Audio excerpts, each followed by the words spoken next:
이번 5G 버티컬 서밋 주제인 디지털 트랜스포메이션 인 뉴 노멀 에라에 정말 적합한 발표가 아니었나 싶습니다. 그럼 다음 키노트 발표자를 모시겠습니다. GSMA 헤드 오브 에이시아 퍼시픽 율리안 골먼 님께서 Unravelling New Business Opportunities in a Digital Driven 5G World 라는 주제로 발표해 주시겠습니다.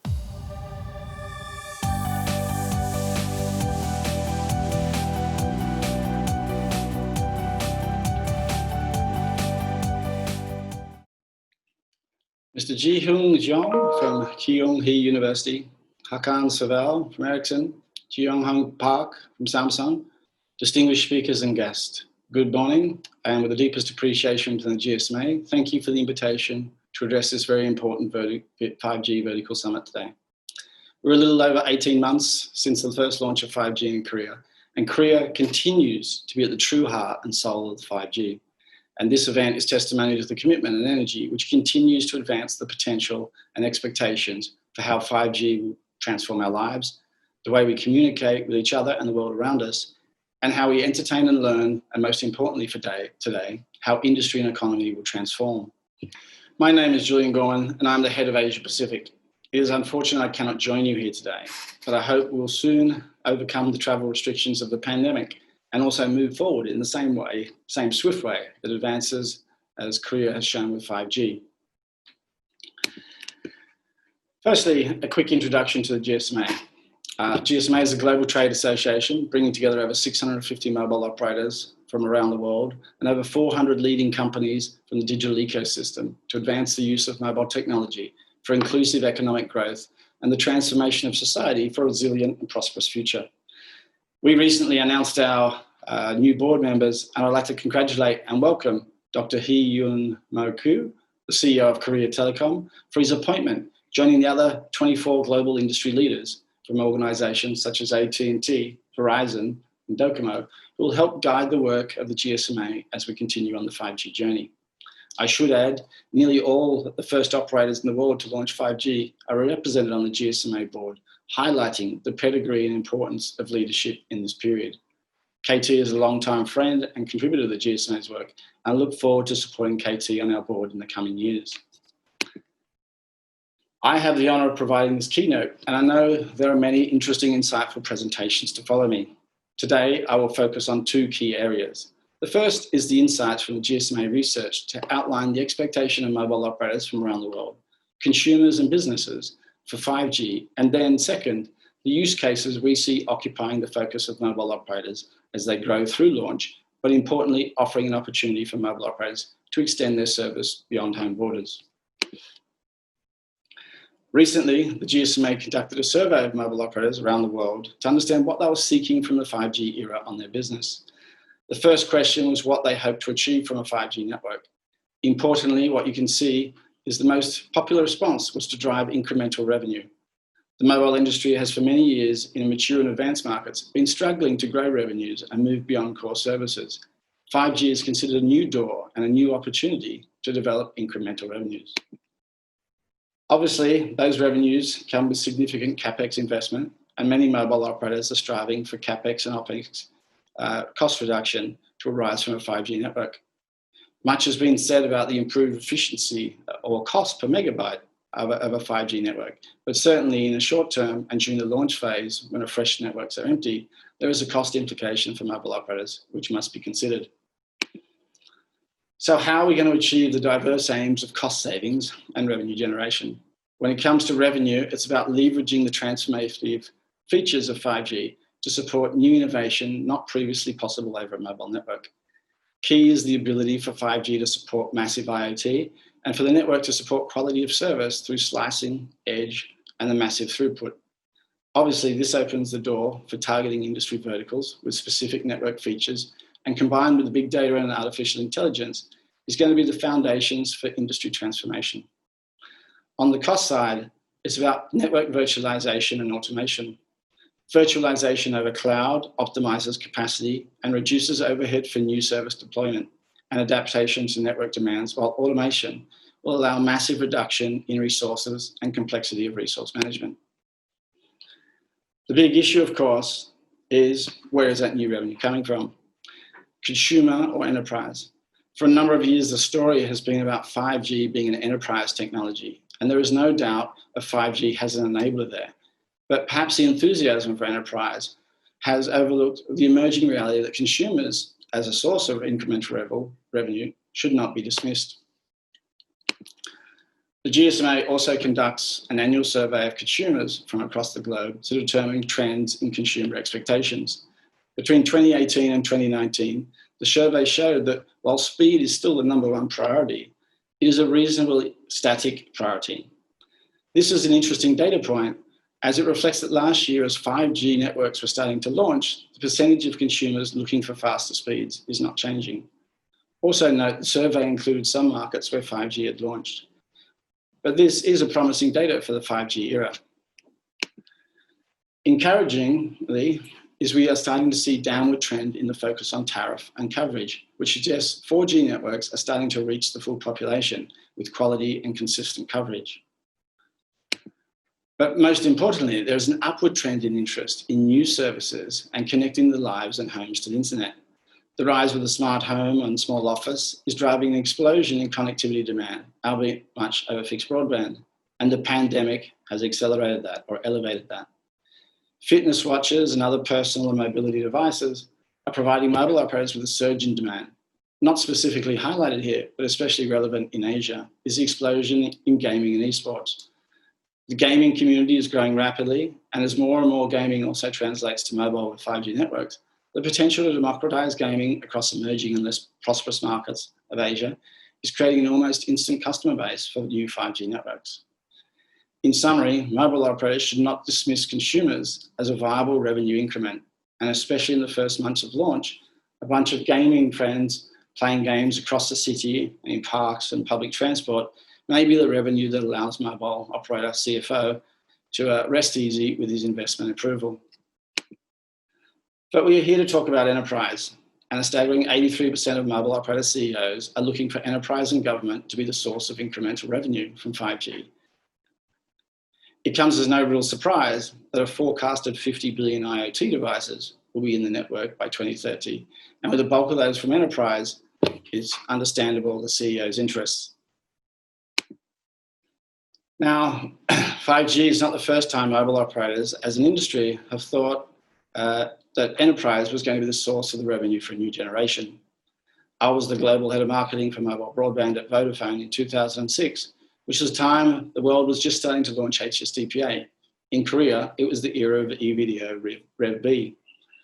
At the time, office or home broadband speeds were still a multiple higher than HSDPA or what was available over the mobile network. But enterprise, we expected to be the main source of revenue growth. Of course, shortly after, Apple launched the iPhone, dongles became a consumer product, and the rest is history. But what about now? Well, back then, prices of services were dropping and mobile phones were becoming a product of the masses. Early enterprise dominance of revenue had given way to consumer scale.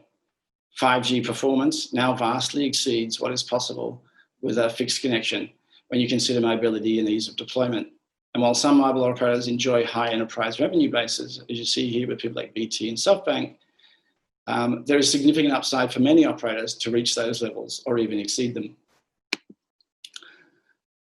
And when we conducted our enterprise survey, we can see that across industry verticals, the key characteristics of 5G are rated as important features. But it's important to note that private wireless is the highest importance, followed by edge compute, or the need for low latency and secure and uninterrupted service over network.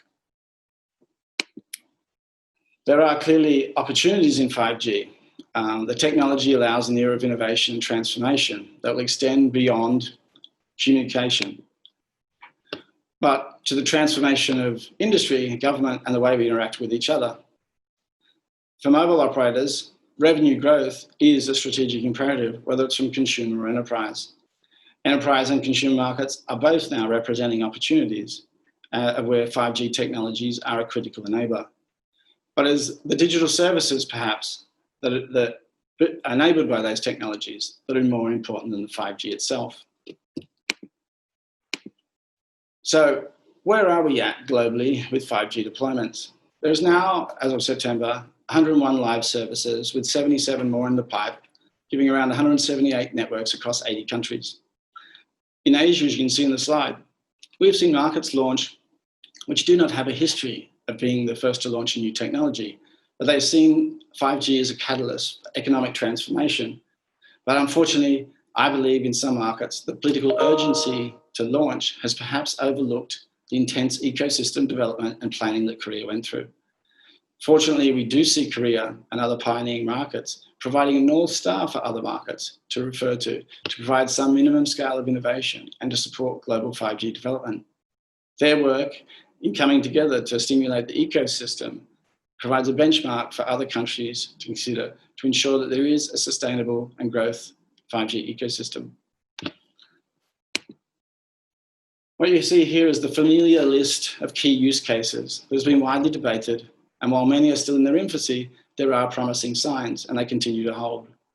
Ironically, much of media is waiting to hear about the killer enterprise app or service, but in a world where the gaming community I referred to earlier existed below the radar and outside of mainstream media until it was well over 300 million people in Asia, it is not surprising that we haven't read about the results of pioneer 5G airports or ports or manufacturing quite yet. On the consumer side, we are seeing early adopters of 5G significantly increasing their data usage, and I'm sure that'll be talked about today, and in some cases pay a little extra. However, early announcements of mobile operators like Telstra in Australia to charge a premium for 5G have not directly eventuated, despite the surveys, as you can see here on the screen, suggesting some consumers are willing to pay a small premium for the increased service. On the enterprise side, the quickly rising focus is on private networks. Now much of the pre-launch talk was of 5G network slicing, but without universal 5G, availability of ubiquitous slices is still some way off. This private network interest is also being helped as high-profile businesses like BMW have secured their own spectrum to create their own private network, 5G network. There are also other factors like network security and roaming of private and company devices often on the network driving interest. These factors are also supporting an awareness of edge computing use cases. But we mustn't dismiss the IoT story, which is older than 5G, but amplified with the launch of 5G. It is not surprising that manufacturing, with its intensity of IoT opportunities, is at the top of the list here. For a market like Korea, 5G is clearly an opportunity for economic boost and global export of 5G innovation. So while there are concerns about how to drive incremental revenue, the debate has moved past what will 5G be used for, but the concern about whether there is a business case still does remain an issue for a lot of network operators around the world. I should highlight that this is more skewed towards concerns being from emerging markets where they maybe don't have the enterprise or the industry to apply 5G to transform. So what about those pioneer use cases? Where is the focus for mobile operators in industry? So many of us have now put on a VR headset or seen a connected factory or some other example of a pioneer 5G use case. Before, I mentioned interest in private networks being a lead use case. Interestingly though, a private network does not define what it will be used for, only that the enterprise wants to secure an isolated network that meets their coverage and business critical performance needs. It also suggests that at least in some cases, enterprises are not satisfied that mobile operators can meet their needs. This is an important issue to keep in mind because if the business opportunity for mobile operators is to build and operate private networks on behalf of the enterprise, then whether an enterprise thinks a mobile operator is a qualified supplier may expose mobile operators to competition from other international mobile operators or vendors who operate from outside their borders. Is this new opportunity for experienced mobile operators to provide private networks beyond their borders in the same way that many mobile operators now offer global enterprise solutions? To answer that, I would suggest considering Verizon just announced that they'll be seeking to deploy private networks for their global enterprise customers around the world, thereby taking their businesses beyond their home borders. Obviously, with Korea being a pioneer and lead deployment of 5G, the opportunity also exists there. Related to the interest in private networks also comes Edge. Edge has always been talked about as one of the greatest innovations of 5G. But the challenge is where to deploy edge resources. Should they be universally deployed across a national network or in geographic locations or hotspots? The private network answers that question, localizing edge needs to the private network. And as you can see from this slide, the value of edge computing by 2023 is significant. Interestingly, you will notice that gaming is larger than any of the industry verticals. Again, keeping in mind the consumer opportunity is not dead yet. So why are private networks and edge compute the here and now opportunity? The big reason, I believe, is that network operators are still being challenged to roll out their networks and achieve national coverage that would actually enable a lot of the enterprise needs, use cases. But in the early stages of rollout, where you have smaller coverage areas, a private network deployment has justification for early deployments that focus on specific enterprise customers. Much easier to deploy a 5G network at an airport to solve the airport's business need than to deploy a national network covering all the major roads to solve a freight truck company's needs. In advanced countries, these private networks can be in cities and industrial areas. In markets like Australia and Malaysia, we're seeing mine sites and offshore oil rigs and other remote geographically defined businesses also developing private networks. Both of these use cases provide an interim stepping stone to national network deployment and an opportunity for mobile operator to learn, and are therefore what we consider key pioneer use cases. Another focus I would like to mention is the Innovation Accelerator initiative or concept.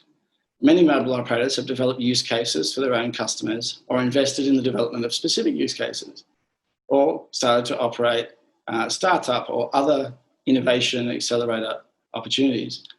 But it's also important to enable and accelerate the ecosystem on a broader basis so that they can start solving their problems with 5G and enjoy the network effect.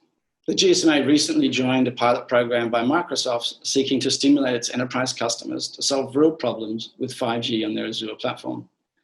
As part of the program, Microsoft seeks mobile operators to support the program, and the enterprise customers therefore benefiting both parties, as the enterprise customer is also a customer of the mobile operator. The increased relationship complexity and engagement increases mobile operator revenue and leverages the network effect of Microsoft activating its customers to use 5G. We encourage industry to consider supporting this type of program to accelerate use case development and growth of the ecosystem. I realize I've come to the end of my time, and also I've not told you what is the killer enterprise 5G service. What is the vertical that is going to be the first to transform and shine the path for others to follow? Honestly, I don't think those questions have a single answer yet. What I have tried to communicate today is that the 5G outlook continues to grow more positive. Forecasts for 5G adoption continue to rise despite this year's pandemic, and in some cases, the pandemic has perhaps accelerated the potential for 5G. Opportunities for mobile operators and industry are starting to crystallize, but we must also remember it's still early days.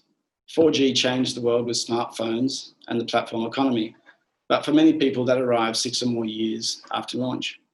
We certainly won't be waiting that sort of time for the 5G impact, but clearly Korea is well positioned to remain at the lead for service development and innovation for the foreseeable future, and we look forward to their growing global impact.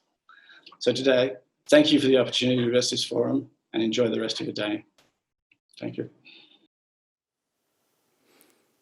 네, 좋은 인사이트를 나눠주신 줄리안 고먼님 감사합니다.